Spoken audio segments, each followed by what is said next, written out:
Dengan produksi telur yang setiap hari sekian ribu, bagaimana sih cara jualnya, susah apa enggak? Program pemerintah makan bergizi gratis yang kemudian berdiri banyak SPPG di berbagai daerah itu juga memerlukan bahan baku. Salah satunya adalah telur bebek ini. Boleh dibilang saat ini saya kesulitan untuk memenuhi semua permintaan dari para konsumen yang menghendaki ingin membeli telur sapi.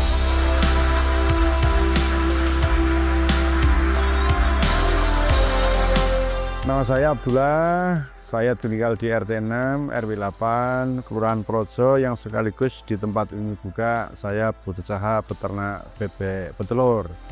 Saya milih beternak bebek petelur karena pertama saya memang dilahirkan dari keluarga petani yang sejak kecil sudah terbiasa dengan unggas, kambing, hewan-hewan dan lain sebagainya. Nah, kemudian saya sebelumnya adalah anggota DPRD Kabupaten Projo, yang kemudian ketika purna saya berusaha bebek petelur ini. Seiring perjalanan waktu, kebetulan saya bertemu dengan beberapa teman yang telah terlebih dahulu beternak bebek, kemudian kami coba diskusi, kami coba berguru, kok ini kayaknya prospeknya bagus. Yang kedua, saya ingin juga memberikan pelajaran sama anak-anak saya bahwa meskipun tinggal di kota, meskipun anak muda, meskipun anak kuliahan, itu tidak boleh gengsi terhadap pekerjaan-pekerjaan yang berkaitan dengan pertanian, peternakan, dan lain sebagainya. Sehingga dengan berbagai alasan tadi, akhirnya saya putuskan untuk beternak bebek petelur. Saya rasakan setelah jadi peternak itu ternyata anak-anak saya juga sangat menikmati. Anak-anak saya itu setiap di sini satu, saya ajari bagaimana cara membersihkan kandang. Kandang saya itu satu hari kita bersihkan 2 kali. Yang kedua, cara memberikan pakan. Yang ketiga adalah mengambil telur. Yang keempat, mencatat telur. Yang kelima, memisahkan telur sesuai ukurannya masing-masing. Anak-anak saya sangat ceria. Di sini sangat senang, bahkan kalau pas libur sekolah, dari pagi sampai selesai di sini nongkrong di sini semua sama keluarga. Bahkan sering kita sarapan paginya juga di sini, tidak lagi di rumah. Saking senangnya berada di lokasi. Sekaligus kita beri sedikit gambaran tentang prospeknya dan lain sebagainya. Ternyata ini cukup menarik bagi anak-anak saya. Akhirnya terbuka wacana bahwa oh, ternyata beternak itu asik. Yang kedua, beternak itu ternyata juga punya prospek. Yang ketiga, ternyata juga bukan pekerjaan yang hina. Nah, yang keempat yang paling penting, bahwa semaju apapun teknologi, semaju apapun perkembangan zaman, yang namanya orang itu butuh yang namanya makan. Maka pekerjaan ini menjadi prospek. Jadi mungkin orang bertanya-tanya dengan produksi telur yang setiap hari sekian ribu, bagaimana sih cara jualnya, susah apa enggak?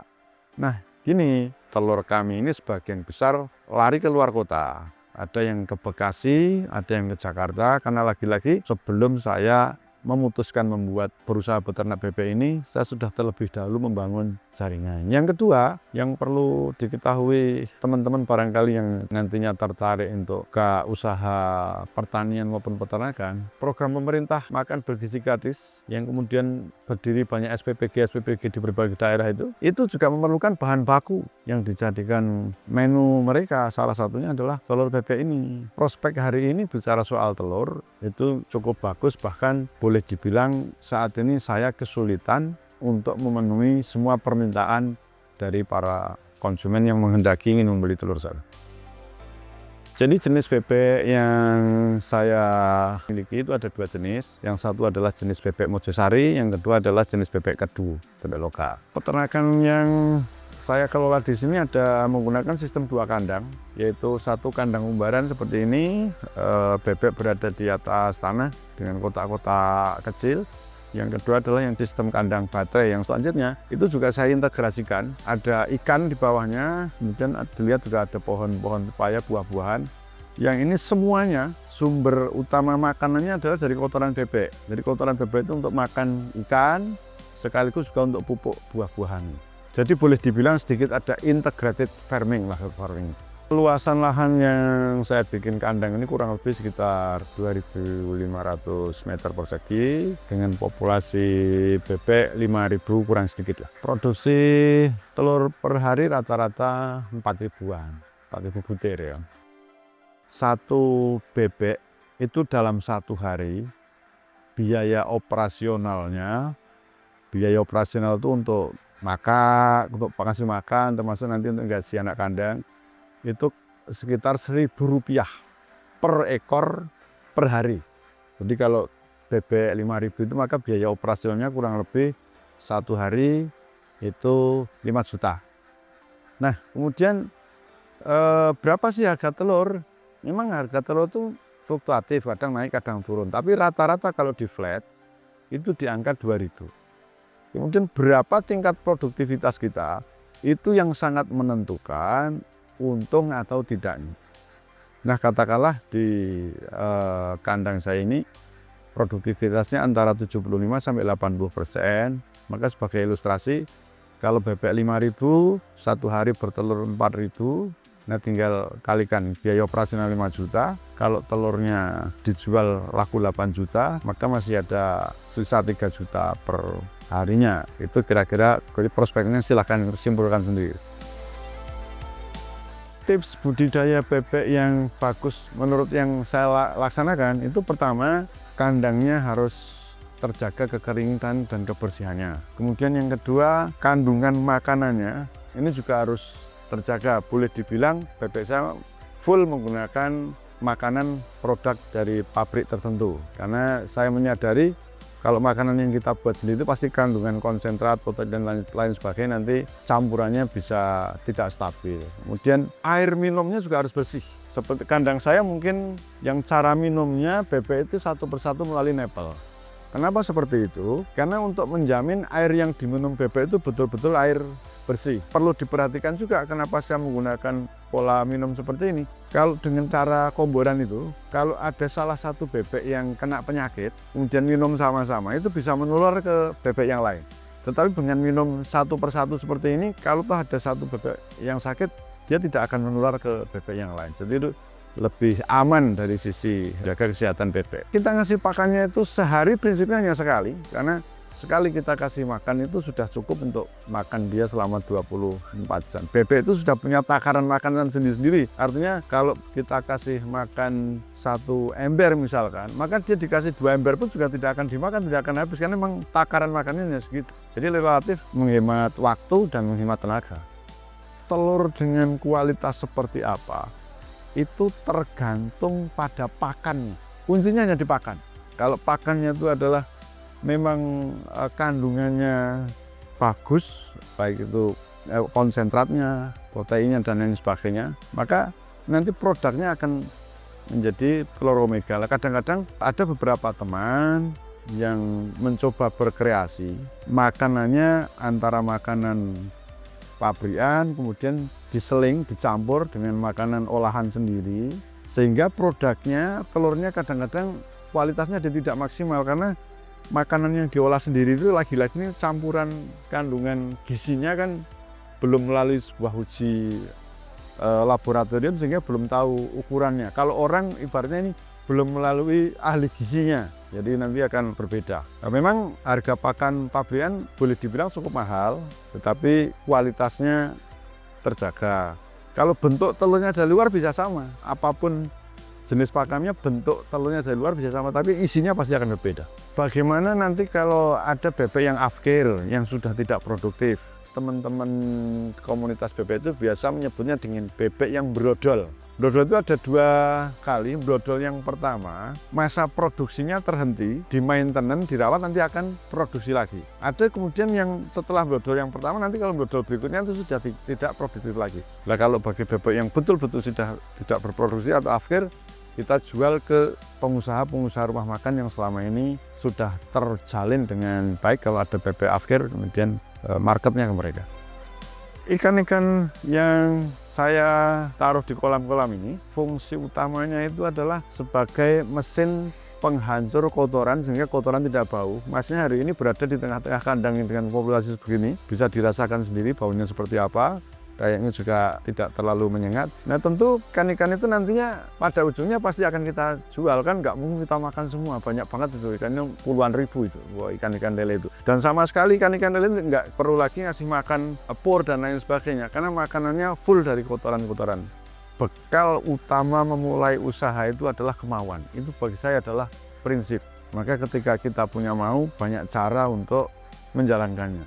Betul bahwa saya yang pendatang baru yang sama sekali tidak punya basic, tidak punya pengalaman tentang dunia peternakan, termasuk peternak bebek. Tetapi era sekarang tidak sulit untuk belajar, tidak sulit untuk mencari referensi, tidak sulit untuk berguru, baik itu secara online, bisa lihat di media-media sosial, maupun secara langsung pada mereka-mereka yang terlebih dahulu pernah berusaha di bidang yang sama. Jadi yang saya hadapi sebagai pendatang baru, satu, soal cara menjaga kesehatan bebek, termasuk jenis vitaminnya yang paling tepat apa, kemudian makanan itu yang paling tepat jenis apa. Kendala berikutnya, saya kurang memperhatikan soal lubang-lubang tek lah kalau bahasa Jawanya itu ada semacam standarisasi lebarannya, karena kemarin-kemarin bebek saya itu ada beberapa yang mati kejepit itu karena terlalu kecil lubangnya, jadi dia bisa masuk nggak bisa keluar. Itu adalah kendala yang saya hadapi selama itu. Kalau kita lihat sekarang masih sedikit yang tertarik pada dunia pertanian maupun dunia peternakan, karena mindset yang tertanam dalam mindnya masing-masing itu ketika dia sekolah, ketika dia kuliah, nanti ujungnya adalah pengen jadi pegawai, pengen jadi tentara, pengen jadi polisi, pengen jadi dokter, dan jadi yang lain-lain. Memang itu tidak salah, tetapi jarang yang kemudian mindsetnya itu adalah saya pengen sekolah, saya ingin memajukan pertanian, saya ingin memajukan peternakan, karena negara kita itu adalah negara agraris yang sangat cocok untuk pertanian, sangat cocok untuk peternakan, apalagi musim kita hanya 2 yang relatif lebih mudah untuk mengantisipasinya. Salah satu kendala yang dihadapi banyak orang itu ketika akan memulai sebuah usaha apapun, itu yang terbayang adalah soal modal. Nah, ketika bicara soal modal, itu 99,9% mesti larinya ke uang. Padahal bekal modal yang utama itu bukan uang. Modal yang utama itu adalah satu kemauan. Kemudian yang kedua, dia mencoba mencari jejaring. Kemudian yang ketiga, pasti harus ada ketekunan. Nah ini ketika di awal sudah mindsetnya adalah bahwa saya tidak akan bisa memulai usaha karena tidak punya uang, itu menurut saya kurang tepat. Karena ketika orang itu tidak punya plan, Anda dikasih uang hari ini 1 juta, itu juga bingung mau gunakan untuk apa. 10 juta, bingung untuk apa. Tapi kalau sudah punya plan dulu, yang namanya modal, memang betul semua usaha butuh modal yang namanya uang. Tetapi itu pasti banyak solusi kalau memang kita punya plan bisnis yang bagus. Pesan saya sama anak-anak muda, termasuk anak saya sendiri, satu, bahwa semaju apapun zamannya, semaju apapun teknologinya, orang itu butuh makan, butuh bahan makanan pokok. Maka ketika Anda terjun usaha di bidang penyedia bahan makanan, prospeknya tidak akan pernah lekang ditelan zaman. Itu yang pertama. Yang kedua, jangan terjebak pada gengsi. Jadi anak-anak muda kadang sekarang gengsi, kalau jadi petani itu seolah-olah hina, jadi peternak itu seolah-olah tidak mulia. Padahal justru itu adalah pekerjaan yang menurut saya selain prospek itu mulia.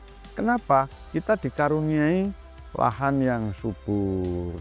Indonesia ini berbeda dengan negara-negara yang lain. Tanah juga masih tersedia cukup luas. Maka tidak perlu gengsi karena juga punya prospek, baik itu dari sisi ekonomi dan dari sisi-sisi yang lain. Jangan lupa nenek moyang kita itu selain pelaut adalah petani.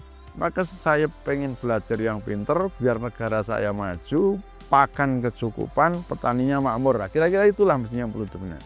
Kalau barangkali ada teman-teman yang ingin berkunjung menengok kandang saya, dengan senang hati, terbuka, siapapun silahkan datang untuk sekedar melihat, boleh, kemudian mau sedikit belajar, barangkali ada yang bisa kita tukar pengalaman, tentu saya layani dengan senang hati. Kalau barangkali ingin komunikasi dengan saya, bisa langsung hubungi WhatsApp saya 085 228 150 900 atau di TikTok Wardana Farm juga ada. Pada para penonton yang telah menyaksikan video ini, tentu saya ucapkan terima kasih.